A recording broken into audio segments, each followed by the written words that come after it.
नमस्कार, जय हिंद. बीजे academy YouTube channel कडून आपले स्वागत आहे. तर मित्रांनो, सध्या निवडणूक आहे आणि त्या निवडणुकीच्या अगोदर, कारण त्याच्या अगोदर पासून हा एक विषय चालू आहे महाराष्ट्र होमगार्ड संदर्भातला. तर मित्रांनो, तुम्हाला समोर स्क्रीनवर दिसत असेल आपण कोणत्या टॉपिकवर बोलणार आहे. होमगार्ड कडून सरकार विरुद्ध चले जाव आंदोलनास सुरुवात. तर मित्रांनो, यामध्ये असं झालेलं आहे की यांची जी काही मागण्या आहेत त्या बऱ्याच दिवसापासून म्हणजे असं धूळ खात पडलेल्या आहेत. तर मित्रांनो, याच्याकडे कोणीही लक्ष देत नाहीयेत. त्यामुळं आता सध्या म्हणजे कळंबमध्ये होमगार्डच्या बैठकीत आंदोलनाचा निर्णय झाला आहे. तर मित्रांनो, या अगोदर आपल्या चॅनल कडून मी तुम्हाला अशाच वेगवेगळ्या प्रकारची जी काही माहिती असते, म्हणजे ज्याच्यावर कुणाचं लक्षच नसतं, ते लक्ष वेधण्याचं काम आपल्या चॅनल कडून केलं जातं. त्याच पद्धतीनं मित्रांनो, जे पण काही गव्हर्नमेंट नोकरी असतात त्याच्यामध्ये पोलीस भरती, आर्मी भरती, होमगार्ड भरती किंवा इतर ज्या पण काही डिफेन्स मधल्या भरत्या असतात किंवा इतर बँकिंग भरत्या, त्या सर्व भरत्या संदर्भातले जे पण काही माहिती असते ते आपल्या युट्यूब चॅनलवर मी तुम्हाला मित्रांनो देत असतो. यामध्ये काही पेपरची कात्रणं असतात, तसेच मित्रांनो GR असतात, काही परिपत्रक असतात, ते सुद्धा मी तुम्हाला सांगत असतो. त्यामुळे जर आपल्या चॅनलवर जर कोणी नवीन असेल तर कृपया करून आपल्या चॅनलला सबस्क्राईब करा, बाजूला बेल आयकॉन आहे त्याला सुद्धा ऑन करा मित्रांनो, जेणेकरून मी कोणताही व्हिडिओ बनवला तर त्याची माहिती, त्याची लिंक थेट तुमच्यापर्यंत पोहोचेल. चला, मी तुमचा जास्त वेळ घेत नाही मित्रांनो, आपल्या मुख्य व्हिडिओला आपण सुरुवात करूया.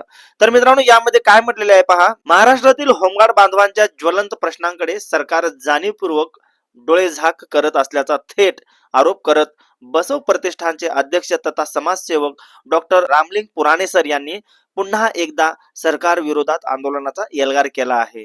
तर मित्रांनो, या सरांनी याच्या अगोदर सुद्धा या संघटनेवर प्रकाश टाकला होता आणि त्यामध्ये म्हणजे ज्या पण काही मागण्या वगैरे आहेत त्याची सगळी पूर्ण शहानिशा केली होती, परंतु कुठल्याच गोष्टी अजून झालेल्या नाहीत. त्यामुळं आता त्यांना हा पाऊल उचलावं लागत आहे. तर मित्रांनो, यामध्ये काय म्हटलेलं आहे, कारण जी संघटना आहे, भारत स्वातंत्र्य व्हायच्या अगोदरची संघटना आहे, याच्यावर आणखीन कुणाचंच लक्ष येत नाहीये. त्यामुळं या संघटनेकडे कमीत कमी थोडंसं तरी लक्ष देणं अतिशय गरजेचं आहे. कारण आता सध्या महाराष्ट्रामध्ये नाही म्हटलं तरी मित्रांनो, यांची सुद्धा संख्या जवळपास मित्रांनो, महाराष्ट्र होमगार्डची जी संख्या आहे महाराष्ट्रामध्ये 44,000 ते 50,000च्या दरम्यान आहे.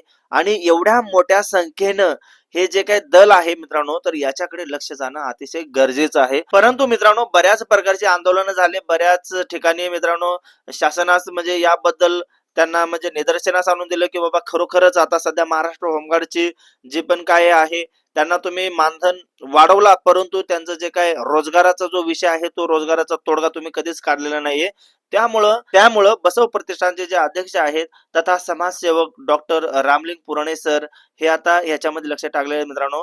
होमगार्डच्या प्रलंबित मागण्याबाबत सरकारची उदासीनता असह्य झाल्याने बसव प्रतिष्ठानच्या वतीने चले जाव सरकार आंदोलनाची औपचारिक सुरुवात कळंब येथून करण्यात आली आहे. तर मित्रांनो, बुधवारी दिनांक 7 जानेवारी रोजी कळंब येथील शासकीय विश्रामगृहात डॉक्टर पुराणे सर यांच्या मार्गदर्शनाखाली होमगार्ड बांधवांची महत्वपूर्ण बैठक पार पडली. याच बैठकीतून बसव प्रतिष्ठानच्या चले जाव सरकार मोहिमेला अधिकृत प्रारंभ झाला. सन 2019 पासून म्हणजेच महाविकास आघाडी सरकारच्या काळापासून बसव प्रतिष्ठान सातत्याने महाराष्ट्रातील होमगार्डांच्या समस्या व मागण्यासाठी शासन दरबारी पाठपुरावा करत आहे. या प्रयत्नामुळे काही मागण्या मंजुरी झाल्या, मात्र होमगार्ड कायद्यात बदल, वर्षभर म्हणजे 365 दिवस कामाची जी काही हमी आहे, यासह अनेक मूलभूत मागण्या आजही लाल फितीत अडकून पडल्या आहेत. महायुती सरकारकडे माननीय मुख्यमंत्री व उपमुख्यमंत्री यांच्याकडे वेळोवेळी निवेदने देऊनही ठोस निर्णय घेतला जात नसल्याने नाराजी वाढली आहे. या बैठकीला कळंब परिसरातील मोठ्या संख्येने होमगार्ड बांधव व भगिनी उपस्थित होत्या.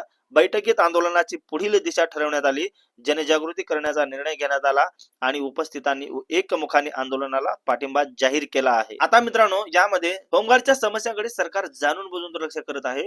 काम चुकार अधिकाऱ्यांमुळे मंजूर कामे ही राबवली जात नाहीत, कारण ऑलरेडी ह्याच्यामध्ये बरेच काम मंजूर झालेली आहेत, पण त्याच्यावर अंमलबजावणी लवकरात लवकर होत नाही. तर ती अंमलबजावणी होणं अतिशय गरजेचं आहे.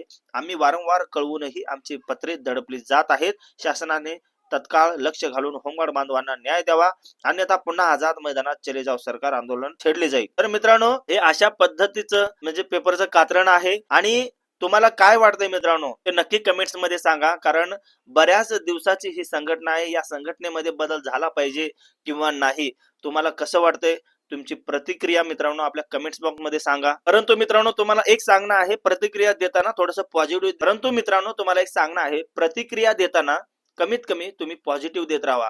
कारण कारण तुमचं माइंड जोपर्यंत तुम्ही पॉझिटिव्ह ठेवत नाही, तुम्ही जोपर्यंत सकारात्मक वृत्ती ठेवत नाही, तर मित्रांनो तोपर्यंत कुठल्याच गोष्टी शक्य होत नसतात. त्यामुळं आतापासून जर तुम्ही पॉझिटिव्ह राहिला तर खरोखरच तुमचं पण चांगलं होण्यास मित्रांनो कोणीही रोखू शकत नाही. आणि ह्या ज्या गोष्टी आहेत, ह्या ज्या काही गोष्टी आहेत, काही समाजसेवक आहेत, कारण मित्रांनो अशा बऱ्याच घटना या सध्या महाराष्ट्रामध्ये घडत आहेत. कारण मित्रांनो अशा बऱ्याच घटना या ठिकाणी घडत असतात. त्यामुळं याला म्हणजे कोणाचा तरी पाठिंबा असणं अतिशय महत्वाचं आहे. त्यामुळे मित्रांनो हा व्हिडिओ जास्तीत जास्त शेअर करा, व्हिडिओला लाईक करा आणि चॅनलवर जर कोण नवीन असेल तर कृपया करून चॅनलला सबस्क्राईब करून ठेवा. जय हिंद, जय महाराष्ट्र.